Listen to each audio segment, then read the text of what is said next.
નમસ્કાર દર્શક મિત્રો, હું છું રૂપલ લુણીચિયા. સંપૂર્ણ ન્યૂઝમાં આપનું સ્વાગત છે. શ્રી 27 અવધિચ્ય સહસ્ત્ર બ્રહ્મ સમાજ દ્વારા સમાજના તેજસ્વી તારલાઓનો સન્માન સમારોહ ધારાસભ્ય અનિકેતભાઈ ઠાકરના અધ્યક્ષસ્થાને યોજાયો હતો.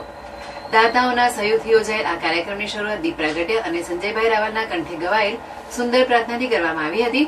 સ્વાગત પ્રવચન સમાજના પ્રમુખ મનોજભાઈ જોશીએ કરી આવેલ સૌ મહેમાનો અને સમાજ બંધુઓને આવકાર્યા હતા. આ કાર્યક્રમમાં સમાજના ધોરણ 1 થી 12ના 100 તેજસ્વી વિદ્યાર્થીઓને દાતા તરફથી ઇનામો આપવામાં આવ્યા હતા. ધારાસભ્ય અનિકેતભાઈ ઠાકર દ્વારા સમાજના બાળકોનો ઉત્સાહ વધારવા થતા આ કાર્યક્રમની પસંદ કરવામાં આવી હતી.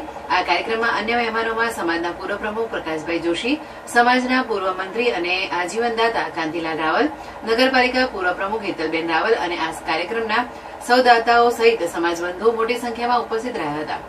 આ કાર્યક્રમને સફળ બનાવવા પ્રમુખ મનોજભાઈ જોશી સાથે ઉપપ્રમુખ ભાવેશભાઈ જોશી, વકીલ મંત્રી રાજુભાઈ રાવલ, સહમંત્રી મહેન્દ્રભાઈ જોશી, આ કાર્યક્રમના કન્વીનર બકુલભાઈ જોશી તથા ભાવેશભાઈ ડી જોશી જેટકોએ ખૂબ જહેમત ઉઠાવી હતી. કાર્યક્રમનું સફળ સંચાલન જીગરભાઈ જે જોશીએ કર્યું હતું.